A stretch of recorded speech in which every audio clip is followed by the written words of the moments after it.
What's up, everyone? Welcome to Power Play with CJ. As many of you know, there's a little bit of a kerfuffle on Twitter. You know, me causing trouble again, but with regards to Noah Hanifin, the one of the top 2015 draft eligible prospects, Boston College commit, and one of the best U.S. defensive to come around in a long time.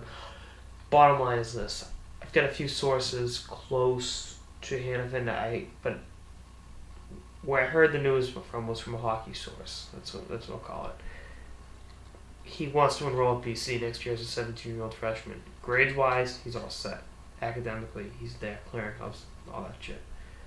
What happened was, what I heard was the National Team Development Program was holding him to his 2-year commitment, making it tough to back out. Kids leave, but it's usually, the circumstances and all that stuff. Emerson Edom left after 1 year, just off the top of my head. Guys that leave for their 2-year, 10 years up, and that's the nature of the beast. But they signed the 2-year agreement. Now, personally, I would have no problem with them going to BC. I didn't think it was an issue, but this is just from what I heard. I tweeted out, and I kind of prefaced it a little bit. It was like, this is what this is what's going on, and then it got taken as gospel, and I had to answer for amateur hour, be more professional, validate stuff. The bottom line is I heard it, I went with it. And, the other stuff that happens is I saw something I could break. Maybe I was a little bit selfish in that, but another thing that happens is I've had pictures of NHL players, members of the Bruins, in unflattering circumstances that I could have run on the power play, and I never chose to. I choose not to do that. I've had stuff happen outside of New England I've heard about. And if something happens to a New England hockey player, I usually hear about it. I choose not to talk about it. I don't want to drag their names through the mud. Yes, maybe it gets me 15 minutes in the spotlight, but the bottom line is it's not worth it. That I'm not TMZ. My thing is I usually just give analysis on what happened. What happens? What happened? I saw the opportunity to break something about a player's, playing future. Not a personal thing on the player. I saw the window there.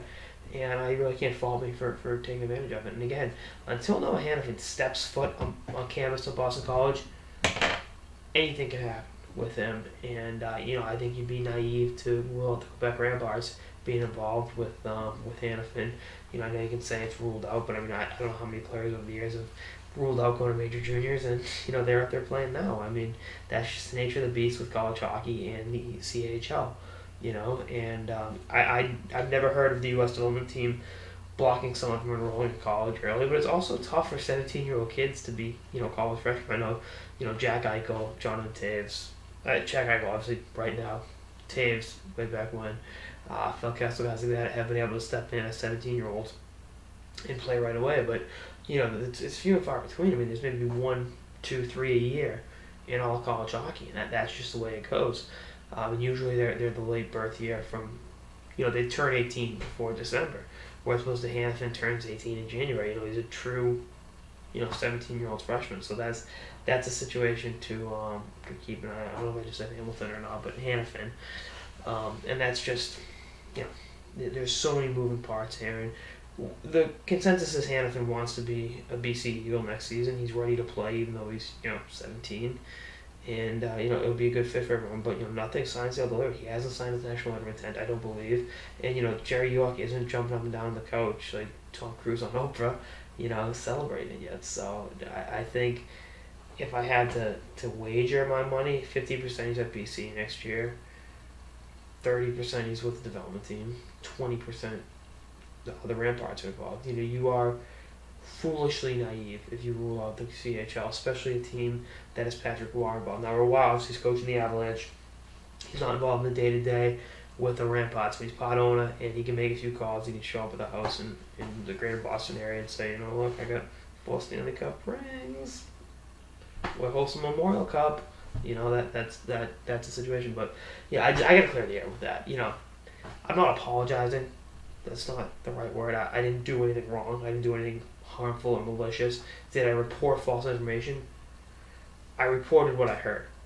So, that's, and again, it's not like we're talking national security here.